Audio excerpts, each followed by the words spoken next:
Hey everyone, just my quick vlog slash accountability video for my reading, my non-fiction reading this week.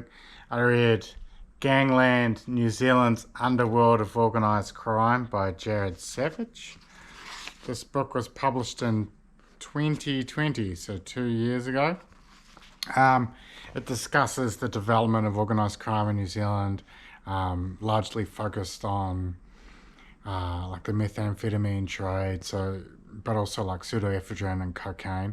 It covers a lot of information about, say, the organized criminal groups like the headhunters. There's Comancheros in there. There's some stuff about tribesmen and Mongols, and a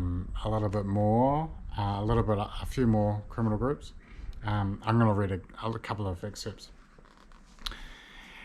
When the construction of Sky City Casino began in 1994 with its spire forever changing Auckland skyline, anti-gambling advocates warned that casinos the world over were a cover for large-scale criminal activity and a meeting place for people involved in organised crime. Money laundering was identified as a particular risk. Laundering can be done in several ways. One is simply exchanging dirty cash for casino chips, then cashing them in later for a gambler's check. It's an imperfect tactic. Doing it often raises suspicions among Sky City staff.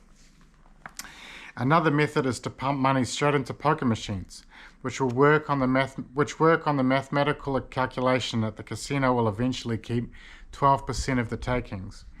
Therefore, by spending enough time and money, you can eventually recoup up to 88% of the cash gambled, which criminals see as a low rate of tax on their illicit gains.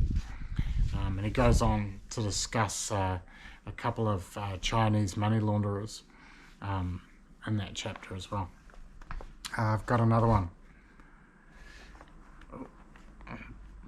Bit ahead. Melly had the presence of mind to position herself side onto the shooters. This will make her body a smaller target, ever so slightly. She heard a bang and felt her arm go limp. There was a second bang. She felt the blood pour out. Still on her knees, she turned to the right and saw someone aiming at her husband. The shooter turned around to finish her off, so she threw herself onto the ground and screamed out a prayer. "Jesus, shield me!" Click, click, click. The trigger was pulled 3 times without firing. It'd run out of ammunition. Fatty was on his knees. He looked at Melee, looked at the men trying to kill them, and then ran towards the Camry. It was the last time Melee saw him alive. She heard a gun fire 3 times and watched her husband topple forwards. Then Melee heard a different sound, more of a ding, and she knew she'd been shot in the head. There was another ding. Swaying back and forth, looking up at the sky, then at the ground, Mella was struggling to remember how to breathe, and told herself to fall. "Idiot, fall. If you don't fall, they're going to keep shooting at you." She fell backwards. She lay still, playing dead.